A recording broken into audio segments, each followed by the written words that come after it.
So, hello everyone. I'm Gaurav Tiwari, team leader of my team Carpe Diem, and our problem statement ID is SIS25019, and our problem statement title is Digital Learning Platform for Rural School Students in Nabha. तो हम बात यहाँ पर कर रहे हैं नाभा के जैसे शहरों की।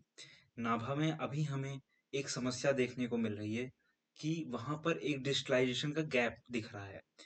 कि वहाँ पर लोगों के पास फ़ोन्स तो हैं, फ़ोन्स का एक्सेस भी है, नेटवर्क भी है, बट डिजिटलाइज़ेशन और डिजिटल लर्निंग के लिए कैसे यूज़ करना है, उसका कोई भी एक्सेस नहीं है उनके पास। ये प्रॉब्लम हमें इंट्रोड्यूस कराया गया है मिनिस्ट्री ऑफ पंजाब की तरफ से और इसी का एक सॉल्यूशन हम एक छोटा-सा सॉल्यूशन लेके आ रहे हैं, नाभा ऐड के नाम से। तो इसमें हम आपको पहले बताते हैं कि हम जो बनाने वाले हैं, जो हम बना चुके हैं, उसका एक बेसिक सा आर्किटेक्चर कैसा दिखता है। तो यहाँ पर हमारी एक वेबसाइट होने वाली है।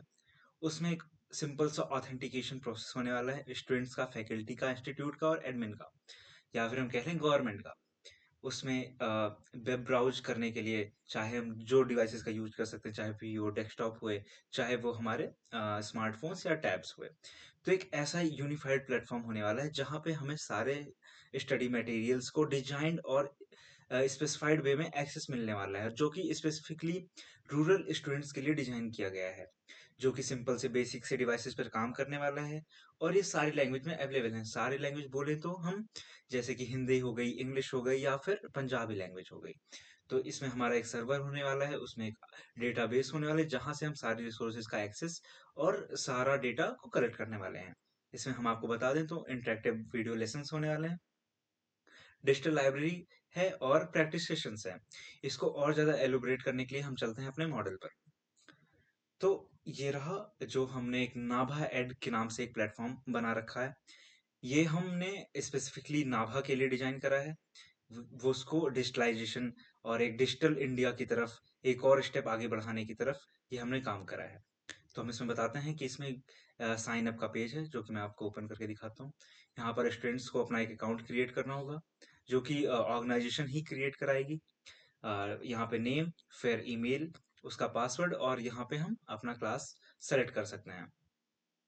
तो जो ये प्लेटफॉर्म है इसके हम कुछ फीचर्स पे बात आके कर लेते हैं कि इसमें कैटेगरीज हमने जो डिवाइड करी है वो 3 कैटेगरीज में डिवाइड कर रखी है। पहला तो प्राइमरी स्कूल्स 1 टू 5 के लिए, सेकंड 6 टू 8 के लिए और हाई स्कूल है हमारा 9 टू 10th 11th या फिर हायर एकेडमिक्स के लिए। क्योंकि प्राइमरी स्कूल्स में हमारे पास अलग-अलग सब्जेक्ट होते हैं, मिडिल स्कूल्स में हमारे पास कुछ अलग सब्जेक्ट्स होते हैं और हाई स्कूल्स में कुछ डिफरेंट हमारे पास सब्जेक्ट आते हैं। तो जैसे हम उसको और एलाबोरेट करें तो जो हमारे सब्जेक्ट आने वाले हैं वो science, social science, Punjabi, English, mathematics और जनरल नॉलेज और बहुत सारी लैंग्वेज जो भी उनके करिकुलम के अकॉर्डिंग है वो हम सारे इसमें इंट्रोड्यूस कराएंगे। और इसमें गवर्नमेंट का करिकुलम और उस हिसाब से वो अपडेट्स कर सकते हैं कि उनको क्या कौन सा सब्जेक्ट चाहिए या किस कौन से टॉपिक्स और एलोबरेट में चाहिए, वो सारी चीज़ का एक्सेस यहाँ मिल जाएगा। अब रही बात कि हम रूरल एरिया में बात कर रहे हैं, तो वहाँ पे नेट कनेक्टिविटी का इश्यू आता है कि हमारे पास उतनी अच्छी कनेक्टिविटी नहीं मिल पाती है। तो इस चीज़ को टैकल करने के लिए हमने डाउनलोड के फीचर्स ऐड किए हुए हैं कि अगर हमारे पास अभी कनेक्टिविटी नहीं मिल पा रही है, तो हम डाउनलोड का फीचर यूज़ कर सकते हैं और हमें सारे एकेडमिक्स या फिर सारे रिसोर्सेज ऑफलाइन मोड में एक्सेस हो जाएंगे। और इसमें ई लाइब्रेरी जो कि हम सोचते हैं कि हमारे पास और बुक्स हों और अच्छे बुक्स हों जिससे हम आगे की पढ़ाई या फिर और हमारे पास जो रिसोर्सेज हो चाहे वो पीडीएफ के फॉर्मेट में हो और भी थिंग्स हो, वो सारी चीज़ हम ई लाइब्रेरी में स्टूडेंट्स को प्रोवाइड करा रहे हैं। अब सेम चीज़ कि अगर कनेक्टिविटी का इशू आया तो हम क्या करेंगे? अगर हमारे पास अच्छा कनेक्शन है, तो हम उस पे डायरेक्ट जाके रीड कर लेंगे और अगर नहीं है, तो फिर हम डाउनलोड का ऑप्शन से उसको ईज़िली एक्सेस कर सकते हैं। और फिर बात आई हमारे एजुकेटर्स की कि हमें कौन-कौन से लोग पढ़ाने वाले हैं। तो वो उनका एक अलग से लॉगिन पेज है, साइन अप पेज है, जहाँ से वो साइन अप करके और हमें इन चीज़ों का एक्सेस प्रोवाइड करेंगे और हमें इसमें क्या चीज़ें और ऐड करनी है, क्या चीज़ें इसमें से हटानी है और क्या बेटरमेंट के लिए हम और ऐड कर सकते हैं, वो हमारे एजुकेटर्स इसमें ऐड कर लेंगे। और रही बात लैंग्वेज की, तो मैं बता दूँ ये अभी हमारे पास ये इंग्लिश, हिंदी और पंजाबी में एक्सेस है इसका। तो ताकि एक जो लैंग्वेज बैरियर है कि कोई बच्चा बेसिक से जगह से आ रहा है कि वो इंग्लिश में उतना नहीं है कि तो वो कैसे समझेगा? उसके पास हिंदी का एक्सेस नहीं है। अगर वो हिंदी में पढ़ना चाह रहा है तो वो कैसे होगा? तो ये बेसिक सा वो ताकि अगर पेरेंट्स अगर उनको हिंदी में जानना है, तो वो इसका एक्सेस हिंदी में भी कर सकते हैं या फिर इसे हम पंजाबी लैंग्वेज में भी इसका एक्सेस कर सकते हैं, ताकि हमें इस प्लेटफ़ॉर्म को यूज़ करने में किसी भी तरीके की प्रॉब्लम ना आए। और रही बात टेक स्टैक्स की, तो हम उसके बारे में भी बात कर लेते हैं। अ,